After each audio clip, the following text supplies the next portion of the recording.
Well, hello, hello. How you doing today? Oh, I'm doing well. Happy St. Patrick's Day. Yeah, happy St. Patrick's Day. The half Irish side of me is just waiting for something. Yeah, waiting till it's time to drink whiskey, right? Because that's what we're That's supposed to right. do Whiskey or today. potato skins, or I don't know, something. Maybe a Always Greek. both. Yeah, Yeah, maybe both. yeah. Well, we're so excited to have you on with us today because this was such a cool movie. It's so dark. It's like, oh my gosh, everyone's dying. But it also one that I think that is probably just kind of different for you. And when you get a script like that, you just go, oh, I got to do this, right? Oh, of course. I mean, I love James Bamford all the Yeah. living day. He's like a dad to me. We've worked together so many times now, and I've really gotten to watch him grow as a director as well. And he was kick-ass in his first film, and just seeing how much he's really developed his vision and his view and the way he does things is makes me the happiest and proudest, TV daughter on earth, honestly. But I'm just That's so glad I get to keep working with him because he is so lovely and so direct and so honest, especially when it comes to action. You can rest easy in his hands knowing that he's not going to move on until he gets the quality of shot that he wants and the quality of the action that he wants, being coming from the world of stunts himself. But the script was so lovely. It's so nice to see a film about community and which is such a quality that we have forgotten so much in the world we live in today, and seeing this community of people set aside their differences and come together just to survive, albeit the dire circumstances, is a really beautiful thing. Yeah, and also it's kind of like a film class too, because you got Henry Thomas there. You could talk to him about E.T., and then you've got John Voight there who has all the stories in the world, and we love having him on. Like it had to have been fun to be on set, right? Oh, it's amazing. I love listening to folks who have stories from, all of the insanely amazing experiences they've had in their careers. And it's just, John is incredible in that way. Is if you just get him talking, he'll eventually spin into 1,000 different stories that, are the history of our industry. And I love hearing it. Yeah, that's so cool. Well, and then is there a certain memory from on the set that you think you'll always take with you that you're kind of looking around going, "This is cool. I get paid for this." I mean, there's so many. It's really wonderful because between Henry and Charlie and John, everyone was so open and present and so just down to play and kind of find these characters as we went. And that was truly a wonderful, refreshing experience. But in sort of a lighter note, I've never actually been a waitress in my life. Yeah. Never been a job that I've had, and I pretended to be one for a full day of shooting and just busying myself with business in the background just so I looked accurate. Boy, is I mean, I've always had massive respect for Yeah. the service industry, but good Lord, I Yeah. was It's a lot. exhausted and scatterbrained the entire day, and so grateful that I was not actually having to keep up with people's orders as a job, because I would have failed miserably, I'm sure. Yeah. Yeah. Some of us are just not cut out for that kind of work. No, I'm I'm much one. more cut out for kicky, punchy, knifey bad guys Yeah, actions. that stuff. That's a good description of it, by the way. Thank you. Thank you. That's what I normally do. But this Yeah. film actually was something a little bit different. She's more the emotional core of the film. And it sort of provided an interesting challenge for me. And okay, how do I find my place in an action film without having that much action to do? But what came from it was a really beautiful character, I thought. Yeah, absolutely. And so, of course, you always seem to pick interesting characters and people look up to you and they think, see, that's what I want to do. And so, what kind of advice do you give to the people that want to do what you do? I think follow your heart. That's what it always comes down to for me. I mean, look, with the way the industry is at the moment, so many of us are putting food on the table with jobs, and I've been very lucky to have been very busy over the last couple of years. But ultimately, I think the energy you put out into the world is what comes back to you. And I've been very lucky to have had a lot of characters come across my desk that are really interesting and beautiful and different, and have provided different learning experiences and challenges. But I think ultimately it comes down to as well what you bring to a character. It can be a certain way on the page, but then it's up to you as the actor to find your own stamp and your own interesting perspective on who this person is, and find those details that really make them human and make them come to life in a very specific way. Yeah, well said. My co-host is Drew Pearson, one of our great Dallas Cowboys, caught the Hail Mary, went in the Hall of Fame. And Ah, so he wanted me to make sure that I asked you your Hail Mary moment, which is that moment in your life or career you just had to go for it and it worked out for you. What do you suppose that was for you? I would say my Hail Mary moment was I was living in Kansas City doing theater, 14 years old, wanting to be a developmental economist, thinking, I'd work at the bank till 5 and then be at the theater by 8, and that was going to be my life. I get a phone call that's someone saying, "Hey, you were recommended by this person. We have an opening in a little night music on Broadway. Would you like to come to New York City and audition for Trevor Nunn in 2 days?" And I had never been to New York City, never thought I would book a Broadway show in my life.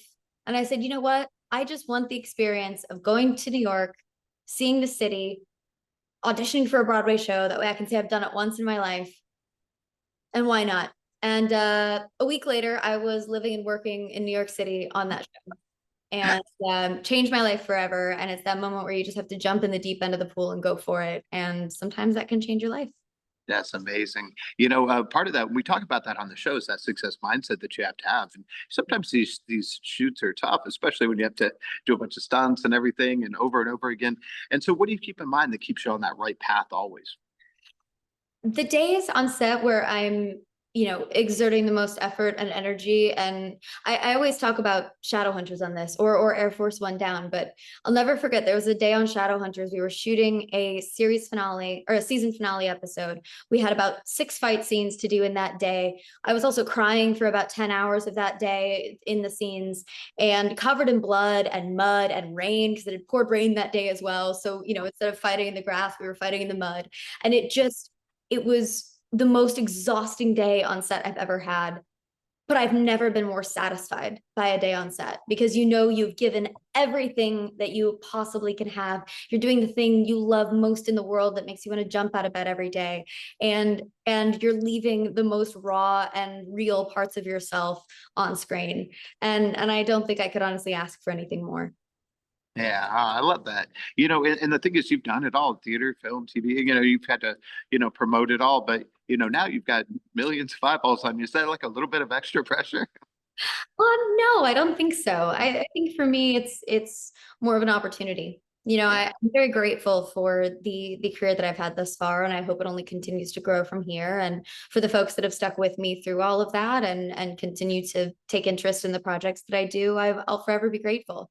I wouldn't have a job without those people, and I think it's we pour our literal blood, sweat, and tears into these stories that we tell, and the fact that it means something to someone oftentimes halfway across the world is a really beautiful thing. It's the storytelling in movies are sort of a beautiful universal connective tissue, and it's a universal language that I think no matter who you are or where you're from, there's a movie that made you feel something once, and I love being a part of that. Ah, that's so cool. And the thing is about, when you do this kind of work, people get so excited about it and you have so many great memories from it, but you try and pick the right projects. With this one, what was the thing that got you, and what do you hope that people take away? Because, it's for entertainment, but there is something else going on there. Well, for me personally, it was the people, Yeah. getting to work with people like, Charlie and John, who I've been fans of for a long time, and getting to work with James, who's not only a dear friend, but a director that I love to be on set with. And also most of the stunt crew were folks that I'd worked with on Air Force One Down the year prior. So it was going back home in a way. It was going to work with my friends and getting to tell a fun story with a bunch of people that I truly enjoy spending time with, which is always a gift. But to me, with this film, it always comes back to that feeling of community and that sentiment that we often forget, given this time in the world and in our country where things can be so divisive, and everyone can feel very separated and at odds, is when, push really comes to shove, people can really show up for each other, and the good in humanity can come out no matter our differences, and that it is possible to all come together despite how we may feel about certain specific things. Yeah, I was thinking that towards the end, and not to spoil anything, but when the people come through, I was just thinking, this is probably something that we need to see right now. And if you can have anything to do with that kind of conversation, it's probably a satisfying thing, I'd imagine, right? I agree. I learned that lesson in the biggest way on Shadowhunters, because the show ultimately is about love and acceptance. And no matter if you have, angel blood or demon blood or whatever kind of creature you are, it's your choices that determine whether you're a hero or a villain or good or evil. And much is the same in this film. You have a lot of people that come from different walks of life and different sides of a situation, and yet it's their choices in this specific situation that make them a hero or not. And with Shadowhunters, it was our fandom that just came together and became this gorgeous, beautiful community from all over the world of people who, with all different walks of life, all different jobs, all different ages, who come together with such respect and mutual joy because of a story that they love. And I think it's such a beautiful lesson that we can take into any situation in life. Yeah, beautiful. After this, I can't wait to see what you got next for us. What do you have coming out? I've got a few things. I've got a bunch of things in the can that I'm very excited about. One of which is another sort of action-based film, but more in the action adventure sense. It's a film called The Queen's Jewels that is coming out later this year. That was a absolute joy to make. We shot it in the Dominican Republic last summer, and it was the best summer camp I've ever been to. And a few other things that are coming down that I can't quite talk about yet, as well as some projects of my own that I'm looking to produce and direct and get off the ground. So a nice branching out of different elements of my creativity. Oh, that's wonderful. Well, it's been an absolute pleasure to talk to you. And we're gonna tell everyone check out this film. Look forward to talking again soon, and hope you have the best St. Patrick's Day. Thank you so much. You too. Thanks so much. Okay, bye bye. Bye bye.